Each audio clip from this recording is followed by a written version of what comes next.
choose not to use a rinse because it's an additional step, I ask them to replace their toothpaste with the phosphor toothpaste, which is sodium fluoride. And that's actually been our best. I find that it's been really helping our patients a lot. They're going to get those different fluorides.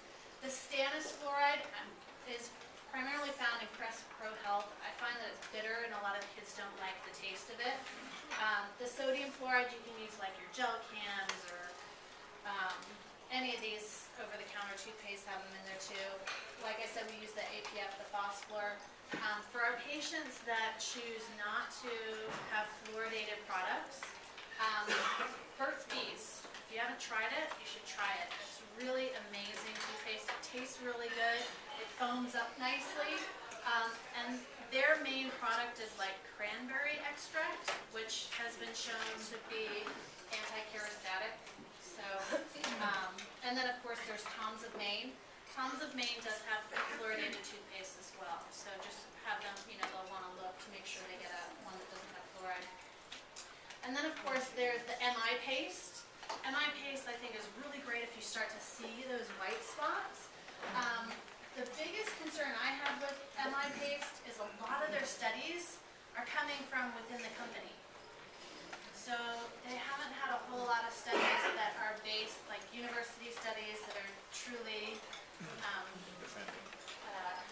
non-proprietary. But that being said, I talk to my hygienists and my dental assistants, my dentists, and they tell me they see really great improvement with the MI paste. So we have it available for our patients. Again, it's really nice because they're using the calcium and the phosphate rather than fluoride. It does come from milk products, so if they have any kind of lactose issues, you just want to be cautious with it. The other thing that we do is if we have a patient that we know is going to be an issue, like a really young patient, we don't see them every 6 to 8 weeks. We see them every 4 weeks. We want to see them more frequently, especially if a patient has hygiene issues. That little girl I showed you, the 13-year-old, she was really great. She was brushing really well. She's going to floss really well. When she gets into braces, she's going to be seen every 4 weeks until we know that she can take care of things. And then, of course, we also want to limit their treatment. So if I can do something quick, fast, we'll do that rather than going through a big, long treatment plan. Last but not least, I'm going to go over some of the auxiliary appliances, and this is just really quick, how to keep it clean. This is usually where I hear from my pediatric dentist is about bands that get loose. So what will happen is, especially a child that maybe has a thumb habit or is like really fidgety, they like to play with them. And they play with them and they poke them and they forget they're not supposed to have something sticky or chewy. And they'll bite down on something and it'll loosen up the band. But the band won't come off. And they don't want to say anything to their parents because that might make their mom or dad upset. So they just leave it. And then they leave it. And then 3 weeks later, I get the phone call that they've got this big swelling and you need to have this seen and the patient's really upset. And I'll just put my finger really lightly and then the band will move. And it's really just that the band cement has broken through. There's bacteria that's gotten in and around it. Sometimes it might even just be a popcorn kernel that they're not supposed to have had, but it got lodged up underneath and they weren't able to clean it out. But when that happens, it means the whole appliance has to come off, and especially for an RPE, if they've just finished their expansion and we have to take that appliance off, we have to close it down and start that expansion process again. So really, when we have somebody who's going through this, we spend a lot of time because nobody wants to be uncomfortable and nobody wants to have to do it twice. So the key things that we discuss are really brushing, of course, around the bands and around the brackets, and also brushing all of the different wires in here. When they take their floss, they want to floss, kind of run the floss underneath and slide it back and forth. Same thing over here. They can also use Christmas tree brushes. But when they do their toothbrushing, they're doing 2 minutes of brushing, plus they're doing an extra minute of just keeping that appliance clean. So again, it comes into motivating and getting them, getting kids into doing this. We also use different kinds of rinses. So again, the phosphor or any kind of Listerine to kind of keep their breath nice then we want to limit the wear. So once we've got the expansion, we keep it for about 3 months, and then we can place them into a transpalable arch, which is a lot smaller and a lot easier to keep clean. And then we have dyeing. This is the one that a lot of people forget about. They forget about what are we supposed to do? How are we supposed to limit their choices? We want them to limit sugar for sure, because again, that leads to acid and acidic environment in the mouth. We want to limit their carbohydrates and starchy foods, because again, same thing. When we have soda, it's sugar and phosphoric acid, which again is just making it even worse. Some of the foods that I like to tell people things that they can have, so it's not so much what you can't have. And we go through it, you can't have anything really sticky, chewy, hard, or crunchy, but you can have other things that are not so, that are good for you. So we really like them to have cheese and dairy products. Green tea has, and I'm not a nutritionist, so I'm just going to read this stuff out. Catechins. Does anyone know how to say that? Catechins. Awesome. That actually neutralizes, they've had studies on these where it neutralizes strep mutan and it can reduce halitosis. So green tea is really great for our patients.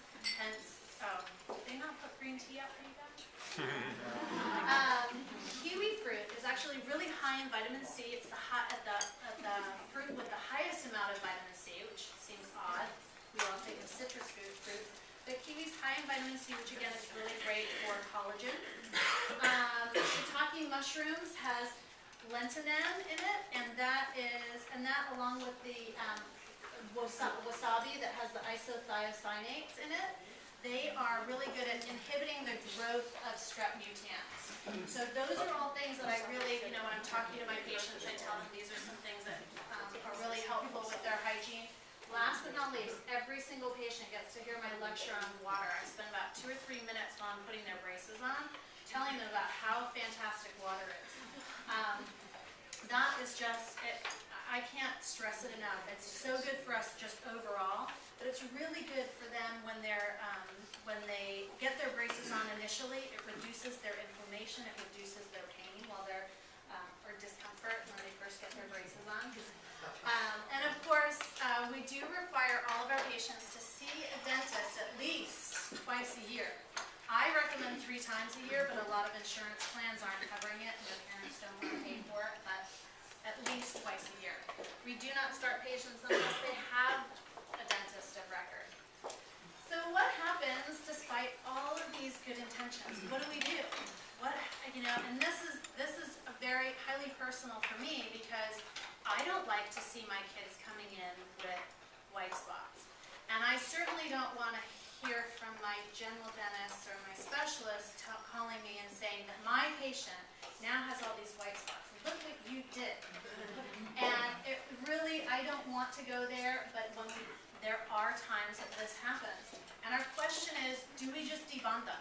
So if a patient comes in and they're 6 months into an extraction plan, all intentions were good, but all of a sudden they're just not keeping their teeth clean, we're starting to see white spot.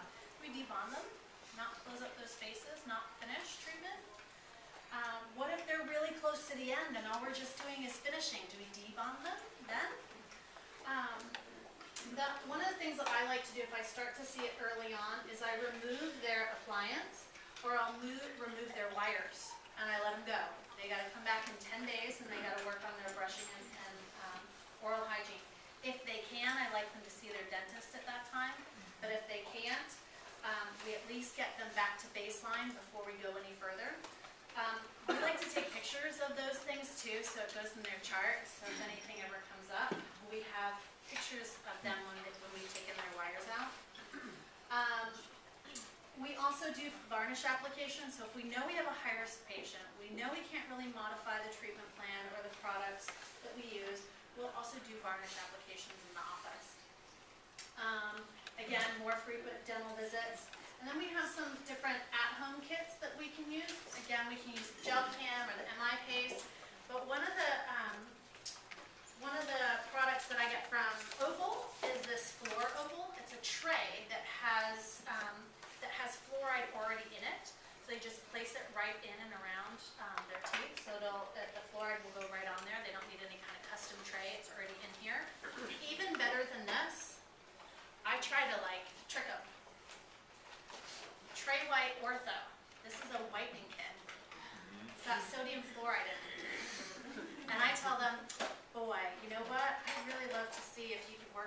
hygiene. If I give you this, will you work on your hygiene for me? And they're like, yes. I'm like, this is great. It's going to whiten your teeth around braces.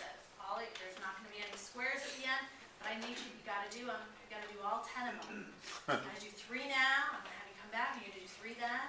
And that way we're getting the sodium fluoride through the whitening kit. A little tricky. Well, does the carbamide too work on plaque control? Carbamide's bacteriostatic, isn't it? Yeah. And then, of course, we kind of went over this already a little bit about the MI paste and the different kinds of fluorides that we can use and the varnish that we use. And that's pretty much it. So, do you guys have any questions? Anything that came up? Anything that you, yes? What's your stance on water picks? I really like water picks, but I don't like them to replace flossing.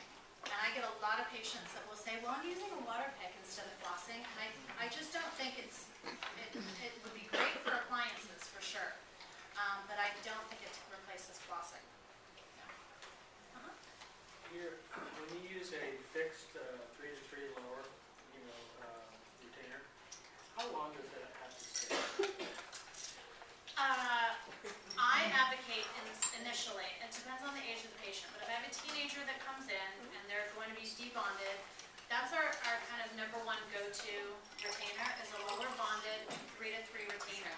If they've had adequate oral hygiene during treatment, we place that, because typically what happens is if we don't place that type of retainer and we give them a removable retainer, there's a chance they're going to lose it, there's a chance they're not going to wear it. So when we place that bonded retainer, or any type of retention, the first 6 months is the most important.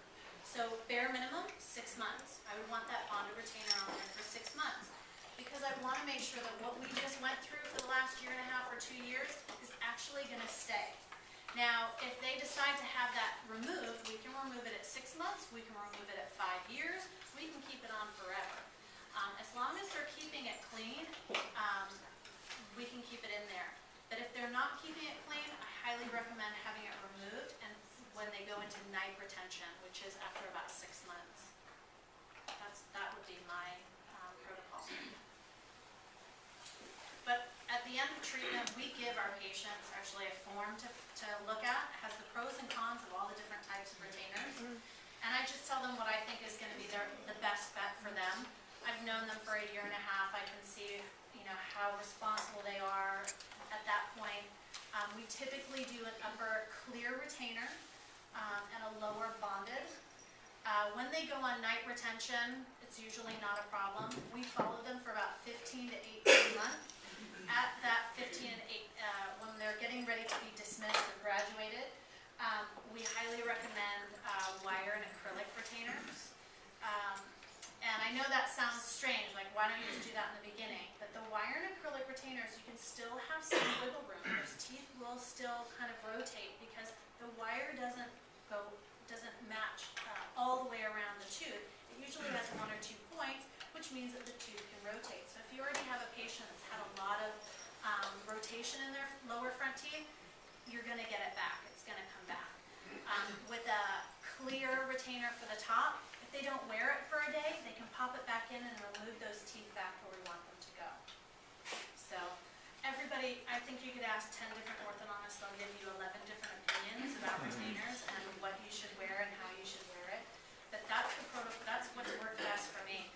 It's frustrating to me to see patients come back 6 months later and they didn't wear their retainer and we're moving teeth, having to move teeth again. I'm not a big advocate of the upper bonded retainers. I think it's really hard for them to floss, and the way that the bite finishes, they tend to hit where that bonded retainer is going to sit. If we put it up too high, we start getting